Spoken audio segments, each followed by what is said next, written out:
Entre Belgique et France, entre Flandre et Wallonie-Picarde, se dresse la chaîne des monts.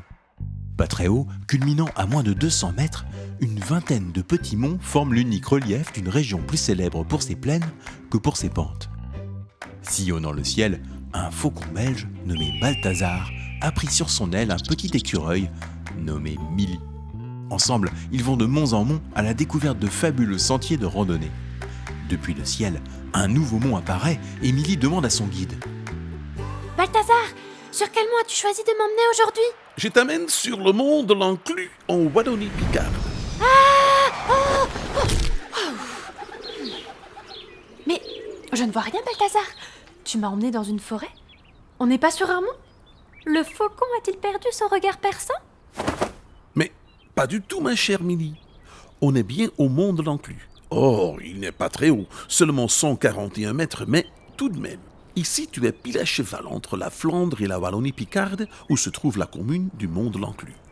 Oh, Balthazar, préviens-moi quand tu décolles. Je nous pose juste sur une branche plus haute. Regarde, d'ici tu vois bien Tournai et la plaine de l'Escaut au sud. Au nord, la Flandre, au sud-ouest, la France, et à l'est, le pays des collines. Un peu plus bas, tu vois même des humains qui enfilent leurs chaussures à la maison des randonneurs. Waouh! En fait, c'est surtout une grande forêt? Je dirais même une forêt légendaire, chère Milly. Une fois n'est pas coutume, restons sur les branches et regardons en bas. Entrons dans la légende de Liederik. Mais je comprends pas. On va pas se balader dans la forêt? Bien sûr, Milly, on va y aller. Mais cette forêt n'est pas comme les autres. Elle est hantée, c'est ça? Si on veut.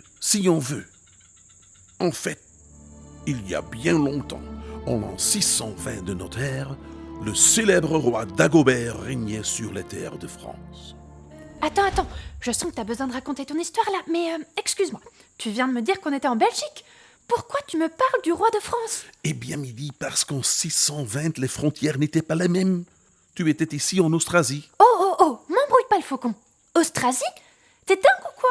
Milly, c'était le royaume des Francs qui était lui-même dans les contours de l'ancienne Gaule et qui était lui-même divisé en plusieurs régions. Mais oui, vas-y, rajoute des noms, la Gaule, les régions.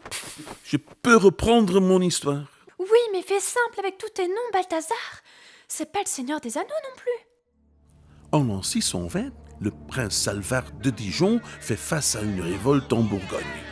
Pour protéger sa femme alors enceinte, il décide de rejoindre l'Angleterre et doit passer par ce bois, nommé alors le bois sans merci. Pas rassurant le nom, pas rassurant. En effet, pas rassurant. Il s'appelait ainsi car le seigneur du lieu était en fait un cruel géant connu pour être impitoyable. Oh là, ça va trancher. Et ça trancha. Le géant Finard tua le prince de Dijon et tous les chevaliers qui l'accompagnaient. Par miracle, sa femme, Ermengarde, put se cacher dans le bois et échapper au massacre. Et le bébé? C'est là toute l'histoire Milly. Ermengarde se cacha sous l'arbre où nous sommes actuellement et accoucha pendant la bataille. Vraiment? Elle allait mourir quand lui est apparue la Sainte Vierge. La Vierge lui révéla alors une prophétie. Ermengarde donnera naissance à un fils, ici même.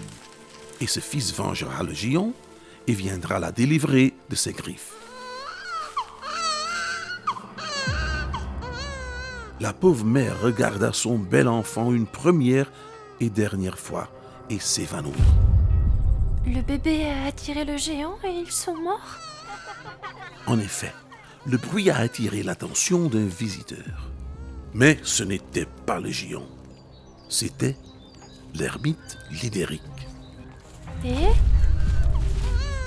L'ermite prit soin de l'enfant et le cacha un peu plus loin. Hélas, il n'eut pas le temps de sauver la mère. Oh non! Mais je veux savoir la suite! Où m'emmènes-tu, Balthazar? Ouh là, c'est dans la forêt profonde. Je suis perdue, Balthazar. Tant mieux, Milly. C'est ici, au fond des bois, que l'ermite cacha l'enfant des yeux, du nez et des oreilles du terrible géant pendant 16 ans. Il l'allaita au lait de biche avant de lui apprendre à écrire, à parler, à se battre, à avoir du courage et du cœur. L'ermite alla même jusqu'à lui donner son propre nom, Lydéric. Pendant ce temps, sa mère resta prisonnière du cruel géant. Ah, pas facile l'enfance. J'espère quand même qu'il mangeait pas des écureuils. Peut-être. À ses 16 ans, Lydéric termina le voyage de son défunt père. Il rejoint l'Angleterre et y parfait son éducation de chevalier. On entendait alors jusqu'au royaume de France que le fils légitime du prince Salvart était en vie et voulait se venger. Ouf, il est sauvé. Mais l'histoire n'est pas finie. Il revint dans le royaume de France en 640, à l'âge de 20 ans. Il demanda au roi Dagobert un duel pour se battre contre le géant. Le roi lui accorda le combat. C'est dans un petit village de Flandre, au Pont de Fin, que le jeune Lydéric habillé de blanc fit face au géant barbu Finert habillé de noir. Là, devant le roi Dagobert, il sortit rapidement son épée et fonça vers la brute. Même si la foule aimait le beau et jeune Lydéric, tous se doutaient de la fin. Tu t'en doutes, Mimi. Lydéric fut mis à mal. Ah! Au terme d'un long duel, Lydéric tomba en terre. Non. La hache du géant se dressa bientôt au-dessus de sa tête. Mais, au moment fatidique, Lydéric eut la force de rouler au sol. La hache tomba juste à côté de sa tête. Il se releva d'un bond avec son épée. Il tua le géant comme le géant avait tué son père. Ouh là là là là, est-ce que j'ai eu peur? Heureux de l'issue du duel, le roi Dagobert lui donna le titre de grand forestier, ainsi que les propriétés du géant et le titre de comte de Flandre. Lydéric, en hommage à son père adoptif, renomma le bois. Sous sa protection, il n'était désormais plus le bois sans merci, mais le bois de l'ermite. Kluisbos en flamand, autrement dit le Kluisbergen, le mont de l'enclume. Ah, je comprends mieux. Après cela, Lydéric développa le village où il avait gagné son combat. Le petit hameau devint une ville qu'on nomma Lille. C'est la ville que tu connais. Waouh, et tout ça vient d'ici? Eh oui, c'est une formidable histoire que tout le monde connaît ici. Le géant Lydéric est aujourd'hui le bon géant protecteur de l'île. Il est toujours célébré là-bas. Les Lillois se souviennent chaque année de son combat contre les géants au cours de célébrations majestueuses. Lydéric, Lydéric, Lydéric, Lydéric, Lydéric, Lydéric, Lydéric, Lydéric.